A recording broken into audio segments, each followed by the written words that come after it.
بخيراتي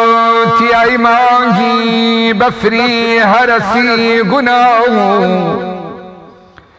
اي باراني مروتي اسمعني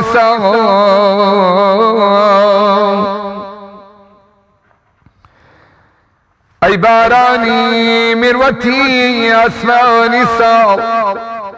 اي رشالي جواني سردار الكان اي بارشيو تراويح برباه نجو قرآن خدا قبول كلمة ما نجي رابرين بسرتاوان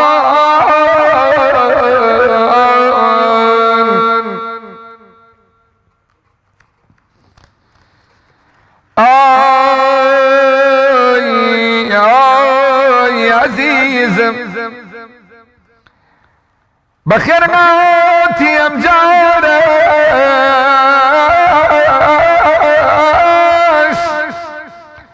وكسراني دي بني اجتماعي جوان بسر قلاو قلو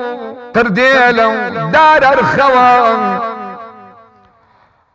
هاتي تو خودقيني تهم جقايك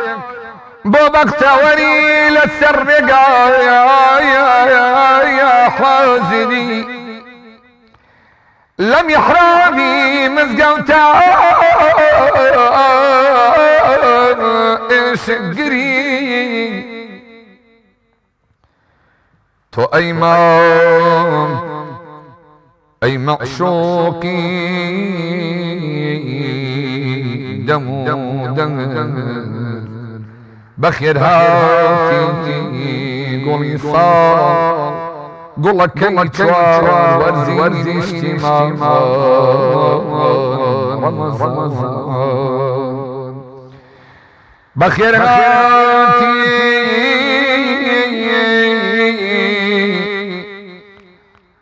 بخير هاتي قولي صار قولك كي شوار ورزي اجتماع نشتماني وهساران عاشقاني ما انجي رمضان ريحاني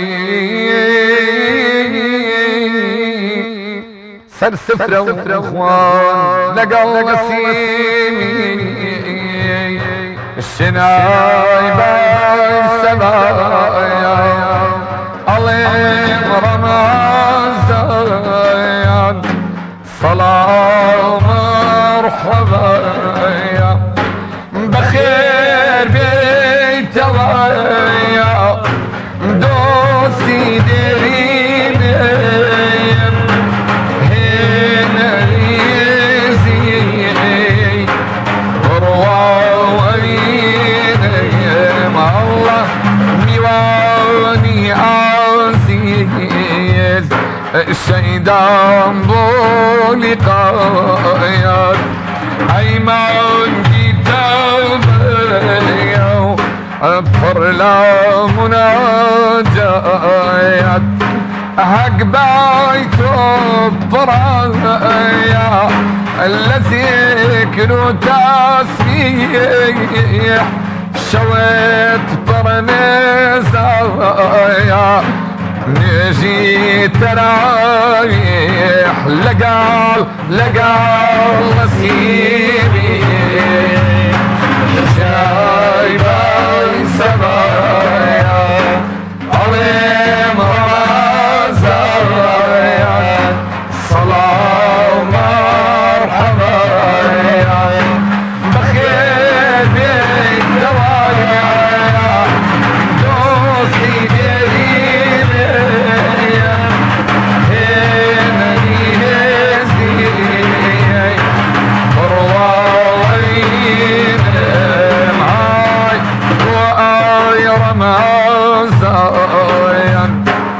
ايماني تقوايا انا بخشي روح هاتوا الى الاخوايا قومي وانا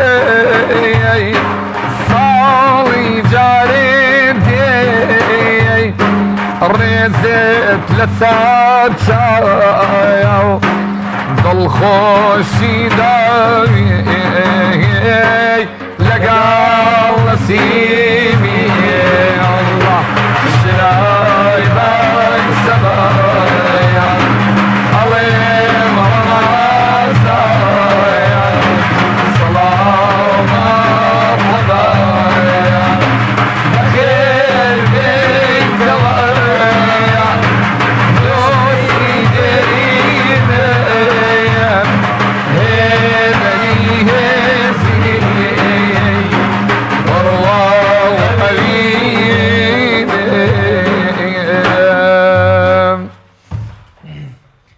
بینەرانی بەڕێز و خۆشەویست سڵاوی خوای گەورەتان لێبێ و ئەم کاتە و هەموو کاتێکتان باش.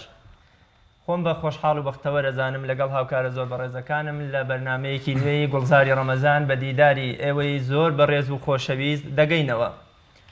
ئەمڕۆ بە دەنگی کوردەواریانەی دەف و مناجات بەرنامەی گوڵزاری ڕەمەزان دوو جار دەکەینە گوڵزار و پێشکەشی ئێوەی خۆشەویست و بەڕێز و ڕۆژڕەوانان و موسڵمانانی کوردی دەکەین. هەر لە دێر زەمانەوە کاتێک میلەتی کورد ئاشنا بووە بەم ئیسلامە پیرۆزە، هیچ وەکو میلەتی کورد وەکو میلەتێکی ئاشق بە قورئان و ئیسلام هیچ کاتێک وەکو میلەتەکانی تر یا هاوشانی میلەتانی تر دواکەوتوو نەبووە لە پیا هەڵدان و وەسف و ستایش و مناجات هۆنینەوە بۆ مقدساتی ئیسلام. تەنانەت شاعیرێکی گەورەی کورد وەکو مامۆستا مەحوی دەفەرمێ ئەگەر کاتی خۆی شاعیرێکی وەکو کەعب قەسیدەی بوردیەی لە خزمەتی پێغەمبەری خوادا صلی الله عليه وسلم خوێندبێتەوە و هەر ڕاستەوخۆ پێغەمبەری خوا صلی الله عليه وسلم دیاری ئەو قەسیدەی پێبەخشی بێ، ئەوە من بە قەسیدەی بەحری نور کە 3400 بەیتە شیعرە لە خۆشەویستی و وەسفی پێغەمبەری خوادا وەسفی ئەو پێغەمبەرە بەڕێزەم کردووە و ئومێدەوارم دیاریەکەی لە ڕۆژی قیامەتا وەربگرمەوە. ئێمەش ئومێدەوارین خوای گەورە قەسیدەی بەحری نوری مامۆستا مەحوی بکاتە تکاکارێک یان بیکاتە مایەی توێشوویەکی باش بۆ خۆمان و میلەتەکەمان. میلەتی کورد بە درێژایی مێژوو لە هەموو کۆڕ و کۆبوونەوە و مەولودنامەکاندا عەشق و خۆشەویستی خۆی بۆ ڕەمەزان، قورئان، پێغەمبەری خوا صلی الله عليه وسلم دەربڕیوە و هیچ کاتێک دوا نەکەوتووە لەو خۆشەویستیە. بە جۆرێک شاعیرێکی وەکو حاجی قادری کۆیی ڕەزا و ڕەحمەتی خوای لێبێ ئەفەرمێ کاتێک کە ئێمە وەکو شاعیرانی کورد بە باڵا و کەسایەتی و شکۆی پێغەمبەری خوادا هەڵدەدەین صلی الله عليه وسلم، مەبەست ئەوە نییە کە ئەو پێغەمبەرە بەڕێزە صلی الله عليه وسلم پێویستی یا محتاجی بێ بە شعر و هۆنینەوەی ئێمە، بەڵکو ئێمە بەم شعر هۆنینەوەیە پێویستمان بەوە و ئومێدەوارین لە ڕۆژی قیامەتدا لە بەرامبەر تورک و فارس و عەرەب کە لە دنیاە ئەمان خۆن ڕوومان هەبێ سەربەرزکەینەوە بڵین ئەی پێغەمبەری خوا صلی الله عليه وسلم، ئەوە ئێمەش بە شعر و مناجات توانیمانە خۆشەویستی ناخی خۆمانتان بۆ دەرببڕین. ئەمڕۆ بە میوانداری ئەم ستافە خۆشەویستە بەرنامەی گوڵزاری ڕەمەزان دوو جار ئەکەینە گوڵزار و بە دەنگی کوردەواریانەی وەکو پێشتر وتم دەف و مناجات بەرنامەی گوڵزاری ڕەمەزان ئەڕازێنینەوە ئومێدەوارین جێگەی ڕەزامەندی خوای گەورە و پاشان سوود لێبینینی ئێوەی خۆشەویست و ئازیزمان بێ. پێکەوە بینەرمان بن لەگەڵ برای بەڕێزم کاک مەحموود کەرکووکی ئەمڕۆ لەگەڵ ئەم ستافە خۆشەویستە کە تەشریفیان هێناوە و خوای گەورە پاداشتی بە خێریان بداتەوە هاتوونەتە ستۆدیۆ تا بتوانن بە دەنگی زوڵاڵی خۆیان بە دەست و پەنجەی گەرمی خۆیان کە لە دەفی کوردەواری ئەو دەنگە خۆشەمان بۆ دەرەکەن بتوانین سۆز و خۆشەویستی خۆمان بۆ پێغەمبەری خوا دەرببڕین. ساخوایە بە خۆشەویستی خۆت تنۆکێک لە خۆشەویستی ئەو پێغەمبەرە بەڕێزە کە کەلاوەکان ئەکاتە گوڵزار کە شوێنە کاولەکان ئاوەدانەکاتەوە، خوایە تنۆکێک لە خۆشەویستی ئەو پێغەمبەرە بخرە دڵمانەوە و بمان کەرە ئومەت و شوێن کەوتوی ڕاستەقینەی ئەو لە ڕۆژی قیامەتە پشتمان لێ هەڵ نەکات و سوحقانمان لێ نەکات. ئوستازیان زۆر بەخێر بێن و ستۆدیۆی گوڵزاری ڕەمەزانتان ڕازاندەوە، خوای گەورە پاداشتان باتەوە. بەخێر بێن سەرچاوان زۆر زۆر سپاس دەکەم. دووبارە خۆشحاڵین کە لێرە ئامادان بە هیوای ئەوەی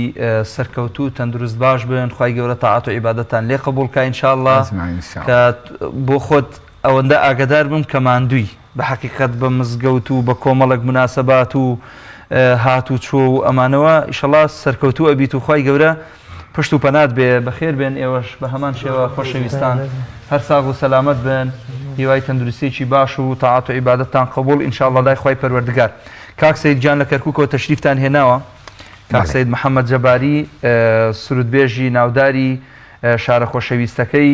بابە گوڕگوڕ و شاری کەرکووکی لە دڵا شیرین کە هەمیشە شاری مەقامبێژار و سرودبێژان و دەنگخۆشان و کەسانی ئەدیب و کەسانی ڕۆشنبیر بووە ئینشاءڵڵا کە بە ئومێدی ئەوەی خی پەروەردگار هاتنتان بۆ ئێرە هەموو خەتۆیەکتان بەدەدی کابراڵێ و هەر مەترێک هاتنتان بۆ ئەم شارە ببێ بەمای خێر و بەرەکەت ئینشاءڵڵا وەخوای گەورە لە ئێمەش و لە ئێوەشی قبول بکە فەرمونون جەنابتان پەیامێکتان هەبێ بۆ بینەرانی خۆشەویست بیگەێنن. دەستخۆشیتان لێکم ئەو بەرنامە جوانانی لە ناومانگی ڕەمەزانەکە تەقدیمی جەماوەری خەڵکی کوردستانی ئەکەن خوا خێرتان بنووسی یا ڕەبی ئێوەشماندون تەنها بەعوام خەڵکی ئەوانی کەوا خزمەت بە موسڵمانانەکەن بە تایبەتی بەشی عەلام و دەستخۆشی لەو برایە ناکەم کە لە پشتی کامیرەوەن خوا خێریان بنووسێکەوە مادووە بن هەر ساغبی ئینشاءڵڵا. کاک سەید گیان مانگی ڕەمەزان خۆی بۆ خۆی مەراسیمێکی تایبەت و جیاوازی هەیە واتە مانجێکە ئەتوانین بڵین ئێمە لە بەرنمەکانی ڕابردووە لەگەڵ کاک ڕیازە لە کۆمەڵێک بابەتی ئاینیە باسی ئەومان کرد کە مانجی ڕەمەزان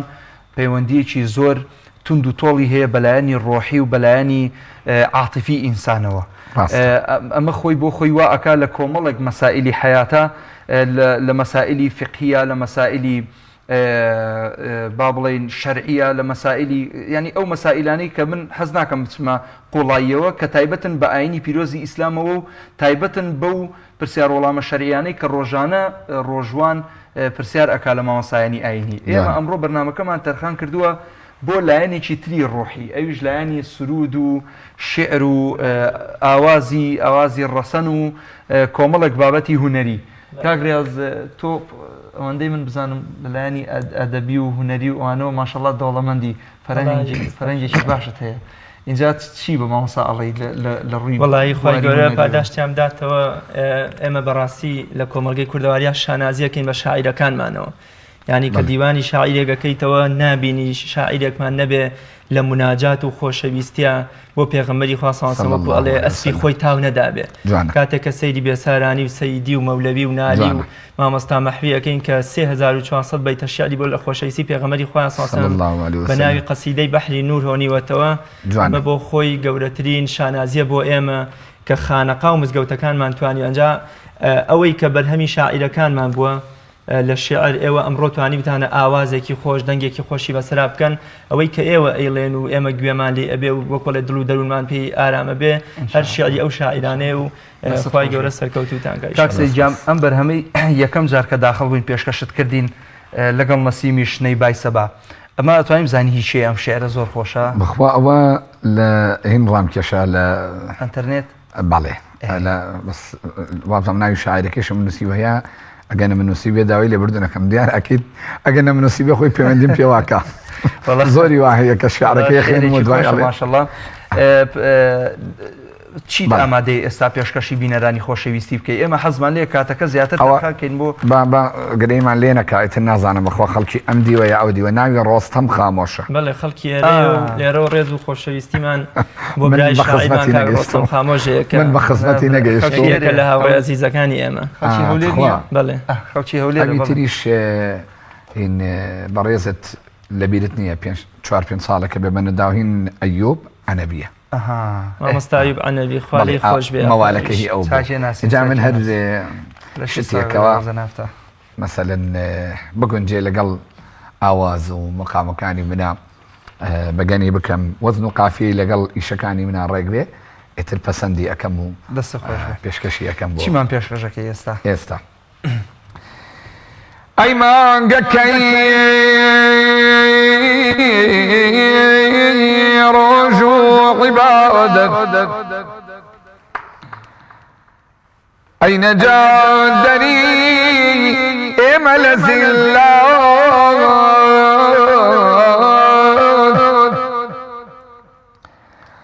ما يا رحمتي بخواب إيما شفاعة خوازي روج قيامة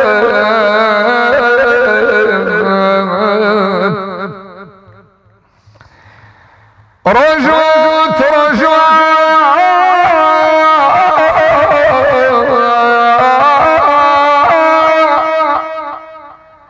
تزكية يروح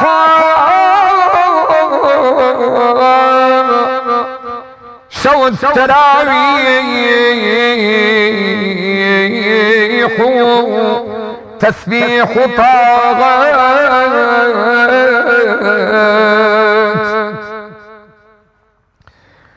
ليلة القدر شكدستي كوين ليلة القدر شكدستي كوين أبي تماي خوشي وسعادة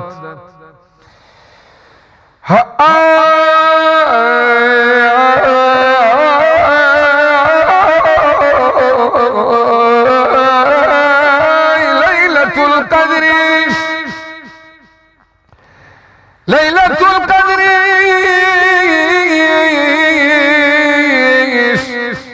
كده السكوي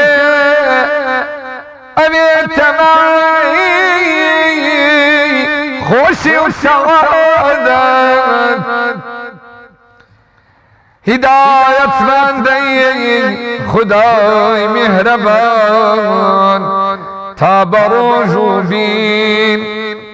نبي من زحمة مانجي رامازا مانجي تقوايا مانجي بخشينو خير وغطايا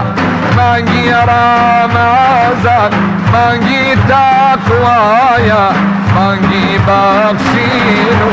خير وغطايا لسر موصول من او مانجا فارزة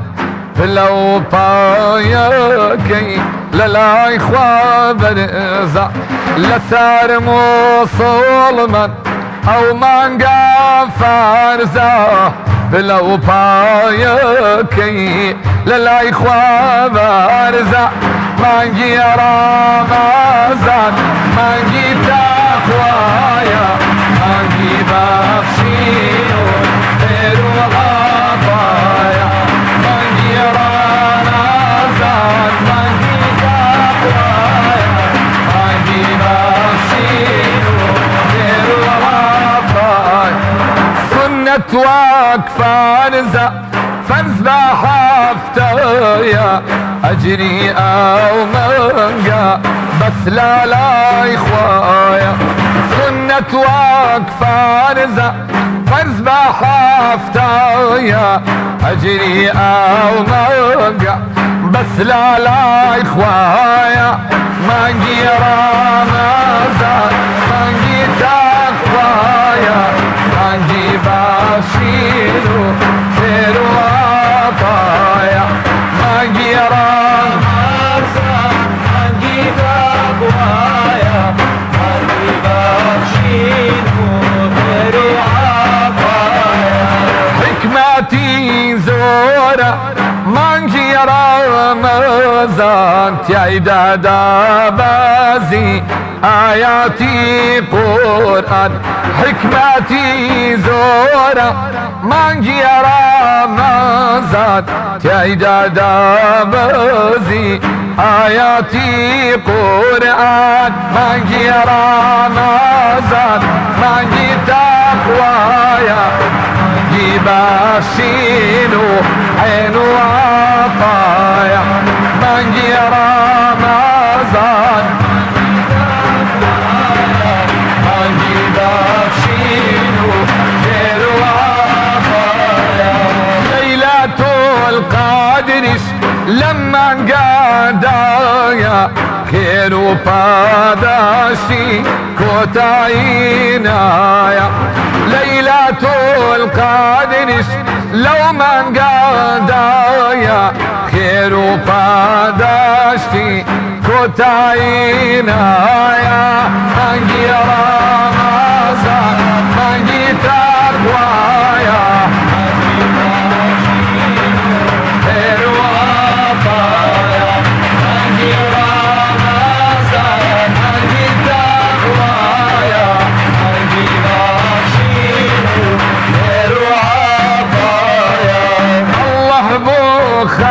خاطر مانجي رمضان لمن ببورا لا خطا وتاوان خوايا بو خاطر مانجي رمضان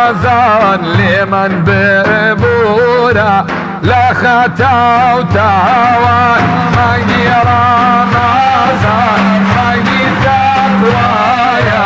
مانجي بخشينو خير وعطايا مانجي رمضان مانجي تقوايا مانجي بخشينو خير وعطايا يا أخوة بخير بيتوا مامۆستا دەست خۆش بێ خێر بنووسێ ئینشاءالله. کاک سەید محەممەد چەند ساڵە جەنابەت بەرهەمی هونەری پێشکەش ئەەکەیت و سرود و ئەوەی ئیشی ستۆدیۆ و میکس و ئەوانە قەزدەت لە 2011 بەڵێ بەڵام پێشتر هەر معلوم لە 6 ساڵ بێخوا لە مانگی ڕەمەزانە ئەوەندەی تۆ ئاگداربی و حتمما ئاگداریشی خەڵک لە ڕووی ڕۆحی و دانیشتنی ئەم کۆڕ و مەجلیس و سرود و هۆنراوە خۆشانەوە خەڵک دائەنیشێ گوێ ئەگرن چ وەختێکە مەسەلەن ئەو کاتە تایبەتانەی کە خەڵک دائەنیشێ بە دیار ئەم سرود و ئاوازە خۆشانەوە شەوانی جومعە بەڵێ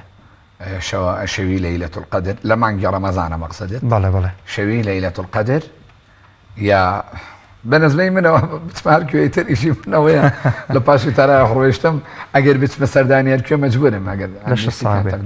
لە ساڵی وەکو عام ئاوا خەڵک خۆی بەدەر لە مانگی ڕەمەزان کاتەکانی تر ئەو شێعر و هۆنراوانەی تر کە ئەوترێتەوە طبعاً تایبەت نین بە ڕەمەزانەوە تایبەتن بە پێغەمبەرەوە صلی الله علیه وسلم و تایبەتن بە طاعەت و عیبادەت و نزیک بوونەوە لە خوای پەروەردگار و هەر یەکە و لكل مقام بەڵێ مقال لە عەرەبیە جۆرەکانی شعر ها پێیانوترێ مەدح و ڕیثا و شەجەن و کۆمەڵە شت هەیە لە کوردیە چ نازناوێکیان هەیە ئەم شعرانەی کە ئاوا جیاوازن جیا کراونەتەوە بۆ سرود و ستایش و قەسیدە و تەنزیلە و مەدیحە و هەمووی یەک معناگەی بەڵێ اینجا لە مانگی ڕەمەزانە طبعاً زیاتر ئەوانە ئەڵێنەوە کە تایبەتە بە مانگی ڕەمەزان و ئەو شعرانەی کە هەڵێ بژێرن وەک ئاماژەمان پێکرد معەیەنە ئەبێ هی چەند کەسێک بێت تایبەت یان هی هەموو خەڵکێک ئەڵێنەوە هین بەنسبەی من زیاتر ئەوانەی کە مەسەلەن ئەیلێمەوە شعری صابریە و شعری لطفی شێخ لەتیفی بەرزنجی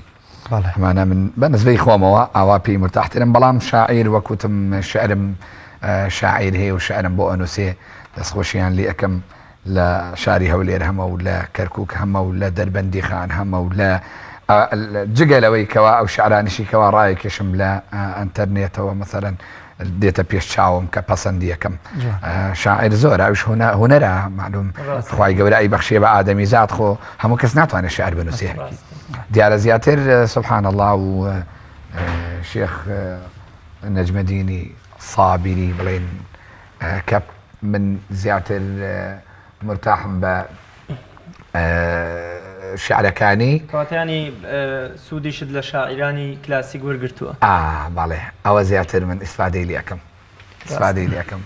ئەو شعرانە زیاتر ئیسفادەی لێەکەم کە وەزن و قافیە بێ و کلاسیکی بێ بەڵام نا هەموو کاتنە ئێستا ئەو شعرەی مامۆستا ئەیوب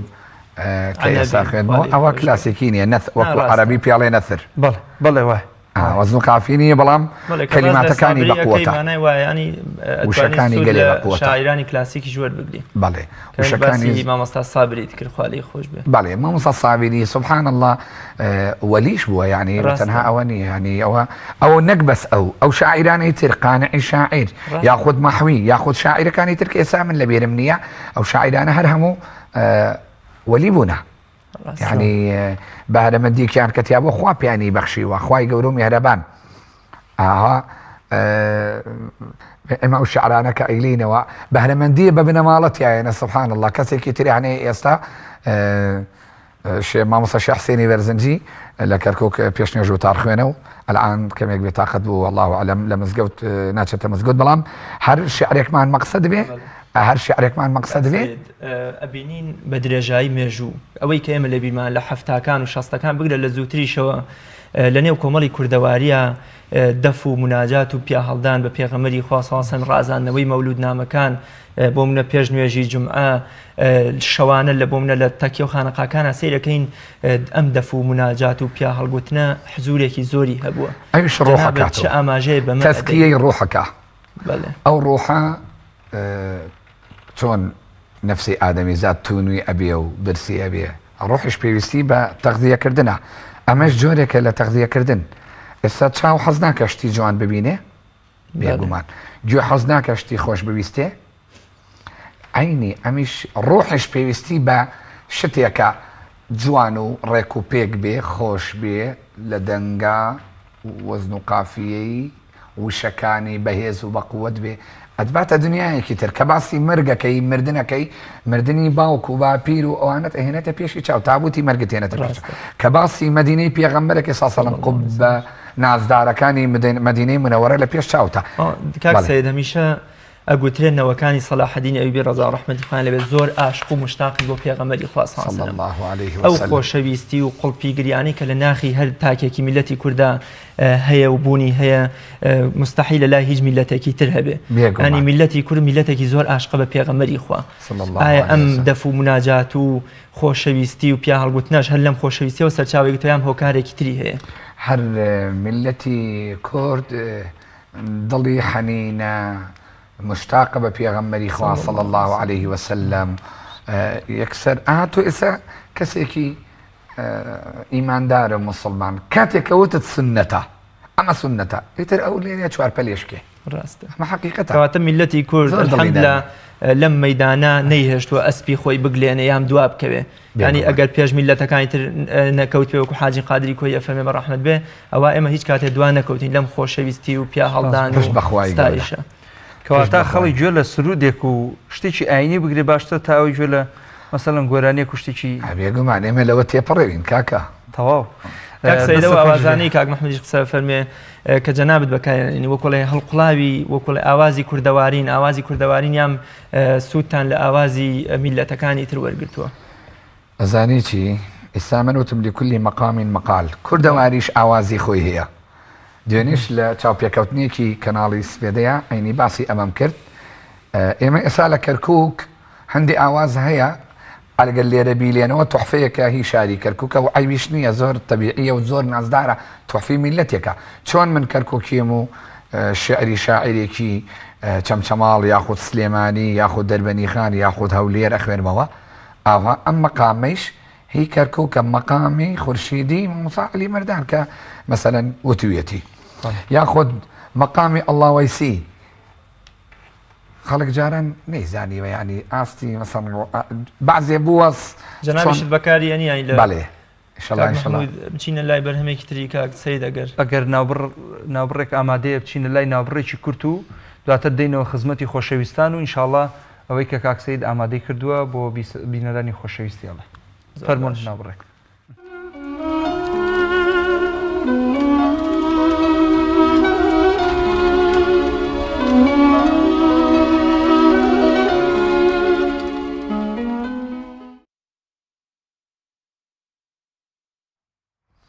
بس بك ميلي جهان داري لدنياي بوفانا يعني أم قيمتك بوي بخو جور جفا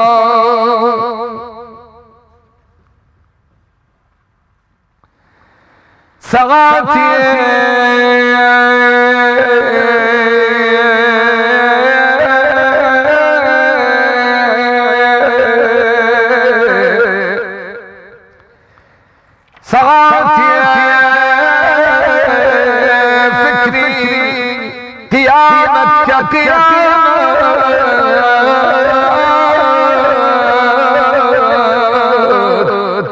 صبحين يا روشي أكي جواب السيا توتي الله لو رجدا تاوى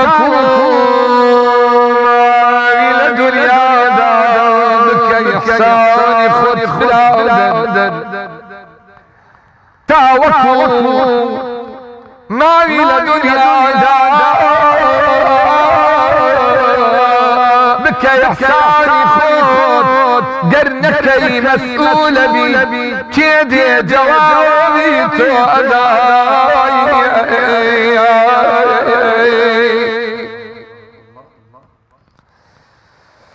رقك الدور غنجب رقك الدور غنجب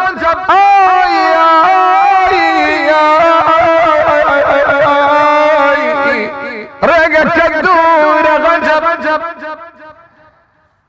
رقك الدور غنجب بيباكي شون في داروي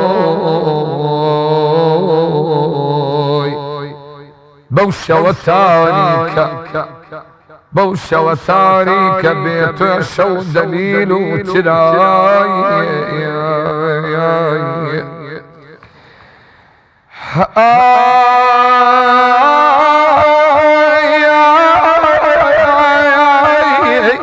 ريقك الدور غجب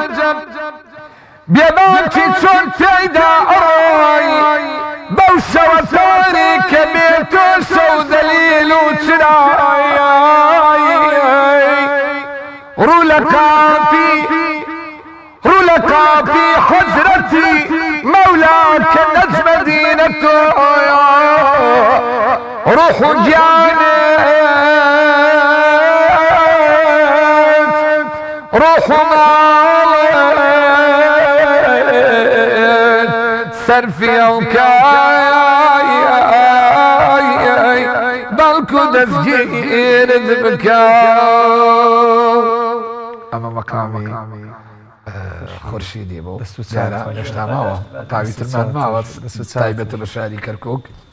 تایبەتە بە عەشێتی جەباری شێخ نەجمەدین سابریە سابری شیعری ترمان هەیە بەورە ئاوازی ترمان هەیە ئاواسی ئەڵڵاوەیسی تایبەتە بە گوندەکەی ئێمەوە لە جەباریە جا فەرموو لە خزمەتەوە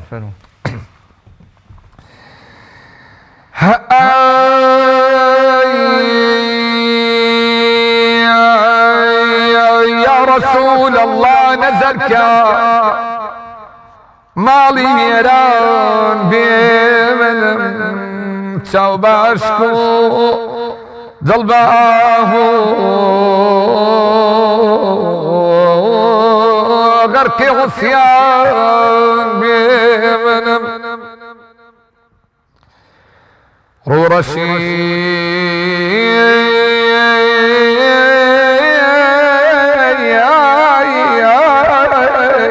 دنيا وقيامة توسيرا يا نا أميدي كرد ويخوم رجب خسران بمن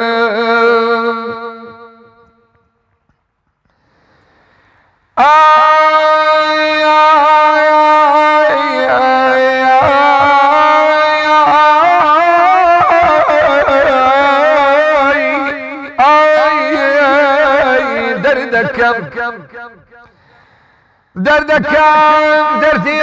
قرانا زور لميجة وشبوم او كسيد وشعاري دردي دوري درمان بيمنام بوتنا قيام من بدايم سواني بربانك دوكالي درونم رول آسمان بيمنم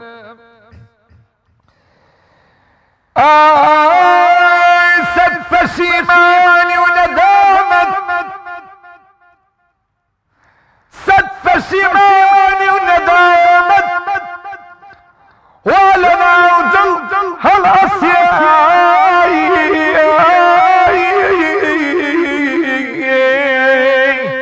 يا رسول الله يا حبيب الله نزرك خاك بداما بيمنم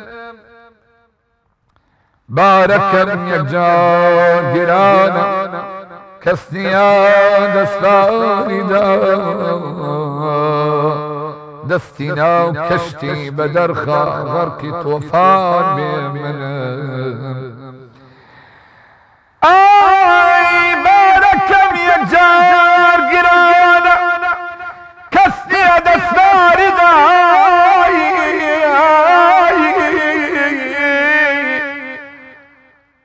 دستنا وكشتي بدرخا غرقي طوفان بمن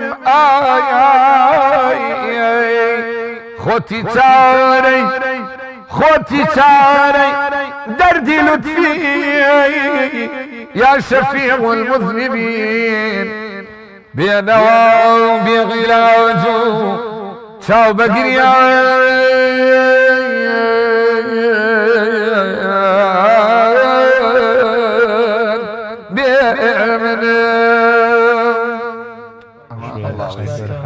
ان شاء الله دەستەکانت خۆش بێ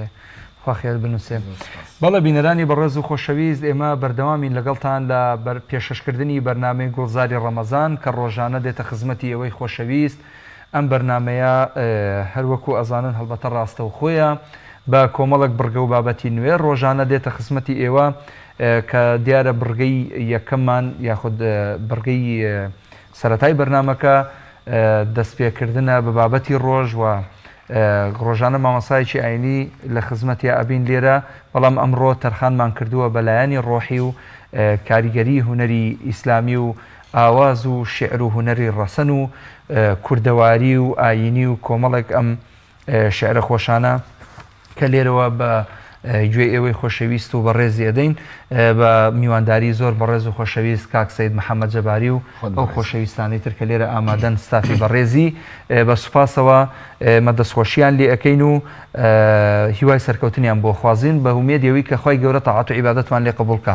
کاک سەید گیان ئینشاءڵڵا حەزەکەین بەرهەمیشکەمان پێشکەش بکەی ئەگەر تااقەت و توانات هەیە و چونکە دەفیشی لەگەڵا بێ زیاتر ئەرەوەڵا چونکە ئەژزانین ماندوو ئەبیت حتمما بەڵام خوا سەلامەتت کا و سوورینی ئینشاءڵڵا. يا رسول الله نذكر رشونا مسيا غيري تويت كسيا بومن ببي بشتو بنا رونشي درقاي تورو هاتو مبار درقانك عاجز رسواي قناغم خاك سرير جزاء زور پشیمانم اگرچی پارنا کدادشین عمری گنجیم رب گشتی ببیهوشی نفام تازه چی بکم رولک کم چه بیاتم غیری تو شاوري لطف التكام واستعمر وكخدام سريخ وغل قرتو وانهاتم بود خالت برجا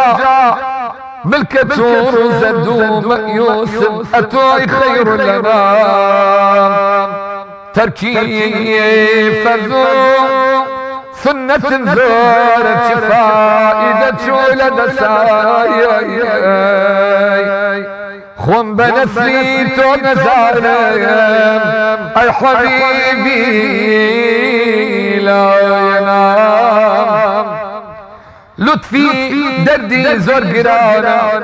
اي شفيع المذنبين روي لطف بساني شان زور زليل بينا الله الله يا الله نور يا ما شاء الله لا اله الا الله محمد رسول الله ناجحي جذبك غربان واشتيتو يا قرآن سارجا ويغلم وعرفان محمد رسول الله الله الله الله يا الله ورزقنا يا ما شاء الله لا إله إلا الله محمد رسول الله أنا ربي شنداري يا الله ياسين تو پیغمبری الله تاجی سرو سرواری الله محمد رسول الله الله الله يا الله نورستا يا ما شاء الله لا إله إلا الله محمد رسول الله تتجوانتي أقايان إيمان وإسلام إحسان أحكام دين تدا مزران محمد رسول الله الله الله يا الله دورسنا يا ما شاء الله لا إله إلا الله محمد رسول إثباتك بعزوبان بعد الضروح وبقيان باتوا دين مشايتمان محمد رسول الله الله الله الله يا الله دورسنا يا ما شاء الله لا إله إلا الله محمد رسول الله خوايا دخيلها ورا الله هارخوت بومن كيشارة الله أحوال من ويا ديارة محمد رسول الله الله الله الله يا الله دورسنا يا ما شاء الله لا إله إلا الله محمد رسول الله سلوركم توبة رحمي مهرباني طريق لينا وظلماني كالاي تقوى بالاماني توناز دارينا ومالماني تو بالبلينا وشالماني تو أستيري تو أسماني يكفاك رحمي يزداني تو بركت تو خرماني شفا بخشي تو درماني اتو هيني رازماني سرچا ويشعر بخشاني يا حبيب الله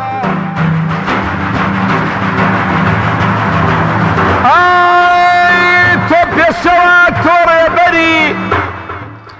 تو سيبري بيسيبري دانا يدوري تو جوهري تو نقطيبون وجوهري زبان باراوي منبري مسكي تيروزي عنبري لسرشاي لسرسري وكفرشتا وكوبري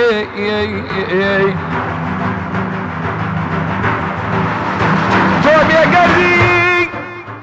توم يا قردي توم يا زري تشكي سوزي طول يا زري تو سردارو پیغمبری من غمبارو تو غمبری بوگش دردی چاره سری لهر دولا تو غوبری تو یاقوتو تو گوهری بولی قوما پنادری الله الله يا الله دورستا يا ما شاء الله لا إله إلا الله محمد رسول الله يا خواردنتان خوش بێ و خی گەورە پاداشتی بە خێرتان بداتەوە کاک سەید محەممەد جەباری کاک سەیدگیان وا دیارە کاتی بەرنامەکەمان تەواو بووە خی گەورە پاداشتی بە خێرتان بداتەوە لە شاری کەرکووکەوە تەشریفتان هێناوە لەگەڵ ئەم برا بە ڕێزانە خی گەورە هەرنگاوێکتان بە چاکەیەک بۆتان بنووسێ خی گەورە پاداشتان بداتەوە سەرکەوتو و سەرفراز بن. زۆر سپاسی ئەم برا خۆشەویستانەمان کاک بەشدار غەریب و کاک مسلیم محەممەد و کاک مای حسێنەکەین کە ئەوانیش ئەمڕۆ گوڵزاری ڕەمەزانیان ڕازاندەوە. خی گەورە پاداشتی بەخێتان بداتەوە کۆڵێ بەکارهێنانی پەنجەکانتان وەکو بەکارهێنانی ئەو ذکر و ویرد خوێندانەوە بێ. خی گەورە پاداشتی خێری هەموو لایەک بداتەوە ئینشاءڵڵا. بەڵێ کاک سەیدجان ئێمە پێزانینمان هەیە بۆ ئامادەبوونی جەنابەت لێرە بە ئومێدی ئەوەی هەر سەرکەوتوبی تەندروست باشبی قڕگ و گەروت ئینشاءڵڵا پڕ بێ لە خێر و بەرەکەت هەمیشە تەندروست باشبی بۆ ئەوەی کۆتایی بە ئەم بڕگەیە بهێنین ئینشاءڵڵا کۆتا مەقام یاخود کۆتایی بەرنامەکە جەنابە دەبێت شتێکمان پێشکەش بکەیت و ئێمەش لێرەوە بۆ ئەم بڕگەیە کە تایبەتە بە بڕگەی بابەتی ڕۆژ کە ئەمڕۆمان تەرخان کردەوە بۆ بابەتی هونەری ئیسلامی ئینشاءڵڵا دواتر دەینەوە خزمەتان بۆ پێشبڕکێی نیشتیمانی بۆ قورئانی پیرۆز. کاک سەید محەممەد گیان جەنابتان فەرموون. حەوشە و هەیوانێ جێی موریدانە هەر کێ دەبینی چاو بە گریانە یا محەممەد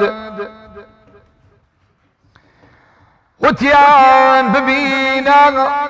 ڕەوزە و مەدینە تیماری دەدوو زام و برینە قوربانی قوبە و میحرابی ماڵت داوام لە خوایە بێمە خەیاڵت دەمی ساڵە من بە حەسرەتێرم نەمردم گەیشتما مانگۆ ئەستێرە ئای لە مەدینە و جوانی شاری پێغەمبەرمانی ئای لە مەدینە و جوانی شاری پێغەمبەرمانی جێی عەزیز و دۆستانی ئارامگای دڵ و گیانی جێی عەزیز و دۆستانی ئارامگای دڵ و گیانی قوبەی ڕەزاوە و بەرزی خشوونیگار و تەرزی قوبەی ڕەزاوە و بەرزی نەخشوونیگار و تەرزی دڵ بە جۆش دێ و دەلە هەرزی دڵ بە جۆش دێ و دەلە هەرزی سڵاو دەکا لە یاری ئای لە مەدینە و جوانی شاری پێغەمبەرمانی ئای لە مەدینە و جوانی شاری پێغەمبەرمانی جێی عەزیز و دۆستانی ئارامگای دڵ و جانی جێی عەزیز و دۆستانی ئارامگای جانی بۆنی غەتر و گوڵاوی عاشق بووم کەوتمە داوی بۆنی غەتر و گوڵاوی عاشق بووم کەوتمە داوی ئەڵڵا چەند خۆشە ناوی ئەڵڵا چەند خۆشە ناوی سەلاوەتدەن لە دیاری لە مەدینە و جوانی شاری پێغەمبەرمانی ئای لە مەدینە و جوانی جێی عەزیز و دۆستانی ئارامگای دڵ و جانی جێی عەزیز و دۆستانی ئارامگای هەر دێم بەدام ڕێگاوە بە ساڵات و نزاوە هەر دێم بەدام ڕێگاوە بە ساڵات و نزاوە ئارامم لێ بڕاوە ئارامم لێ بڕاوە شەیدای بووم با یەکجاری لە مەدینە و جوانی شاری پێغەمبەرمانی ئای لە مەدینە و جوانی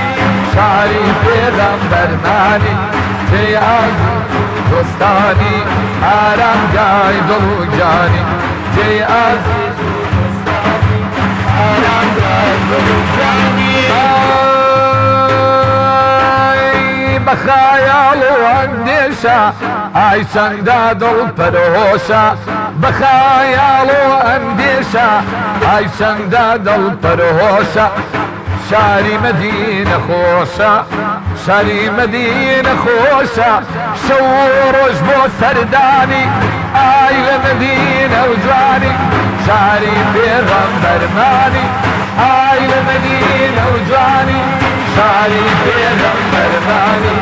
جێی عەزیز و دۆستانی ئارامگای دڵ و گیانی جێی عەزیز و دۆستانی هرنگای دو جهانی.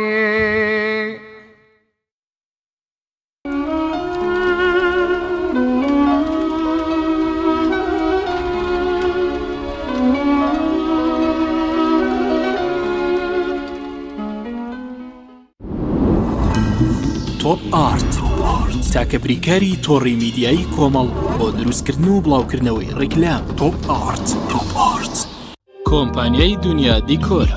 کۆمپانیای دنیا دیکۆر ئامادەیە بۆ دانانی دیکۆراتی ماڵ و شوێنە گشتی و حکومیەکان. کۆمپانیای دنیا دیکۆر هەڵدەستێت بە دروستکردن و دانانی کەوانتەر و ژووری نووسن و ئۆفیسی گەشت و گوزار و جبسم بۆردی مەغریبی و کاغەزی دیواری ئیتاڵی و تەختەی ئەرزی تورکی و ئەڵمانی و جیاکردنەوەی هۆڵ بە HDF و MDF و داری سروشتی. کۆمپانیای دنیا دیکۆر دنیایەک بۆ دیکۆراتەکانتان. ناونیشان سلێمانی فەرعی یەکەم شەقامی بازنەی مەلیک مەحموود بەرامبەر پارکی مەلیک مەحموود. فەرعی دووەم شەقامی بازنەی مەلیک مەحموود بەرامبەر سۆپەرمارکێتی ئاڵتون. فەرعی سێیەم ناوچەی پیشەسازی یەک بەرامبەر تاقیگەی بیناسازی. کۆمپانیای دنیا دیکۆر.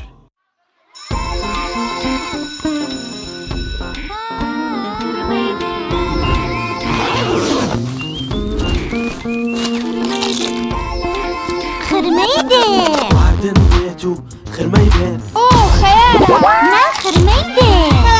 گێدەرە گێدەر خرمەی دێ نانی گێریە میزەڵانە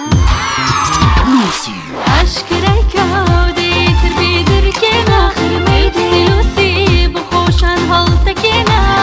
خرمەی خۆشە و تەمی خۆشە و بۆنی خۆش جبسی لوسیم زۆر کڕێوە بەشی تۆ خرمەی دێ خرمەیە جبسی لوسی. کۆمپانیای سەمە سومر.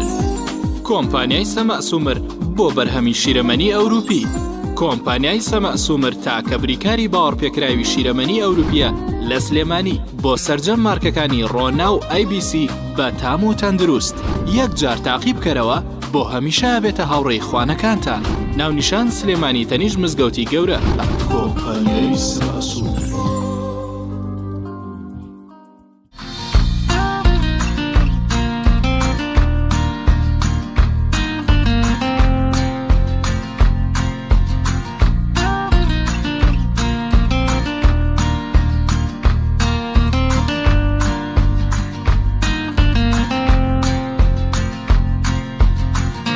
خالقی تامێکی جیاواز بنۆشە. لامینەت و تەختەی ئەرزی تورکی AGT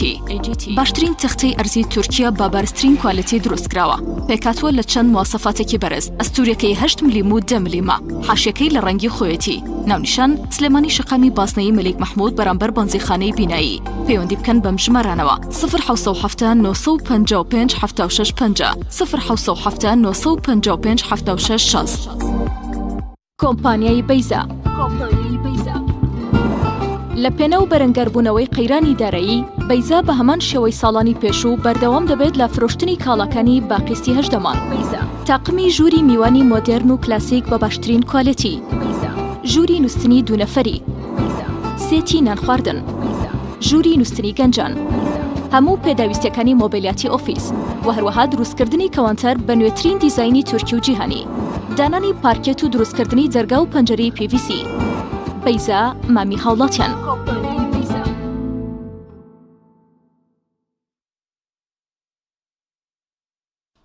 پاکەرەوەی ڤەتەن.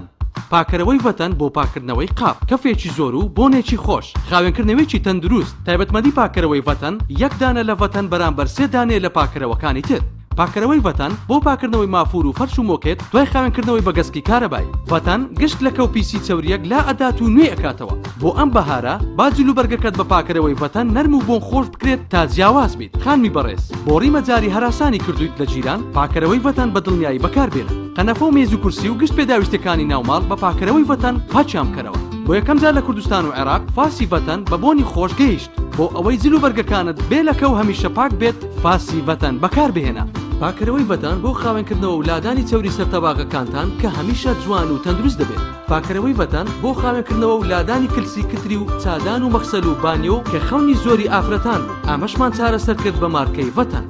پاکەرەوەی ڤەتەن لە سەرتاسەری تورکیا بەکاردەهێنرێت چونکە باشترینە. ئەوانەی ڤەتەن بەکاردەهێنن هەرگیز نایگۆڕن دووبارە دەیکردنەوە. نرخی گونجاو باشترین کوالەتی پاکەرەوەی ڤەتەنە. خاوەن چەندین بڕوانامەی نێودەوڵەتی لە سەرتاسەری جیهان. بە هەمیشە ماڵەکانتان خاوێن و بۆن خۆش و تەندروست بێت بە پاکەرەوەی ڤەتەن. گەر بە دوای کوالێتێکی بەرز دەگەڕێی بەرهەمەکانی پاکەرەوەی ڤەتەن بەکاربهێنە. پاکەرەوەی ڤەتەن ماڵەکانتان بە خاوێنی دەهێڵێتەوە. سیرکەن ئۆ بەدڵی نەبوو ئەم خاتوونە ویستی خواردنێکی خۆش دروست بکات بەڵام هاوسەرەکەی دیسان ڕازی نەبوو هەوڵیە زیاتر فێر بێ و شتی تر تاقی بکاتەوە بەڵام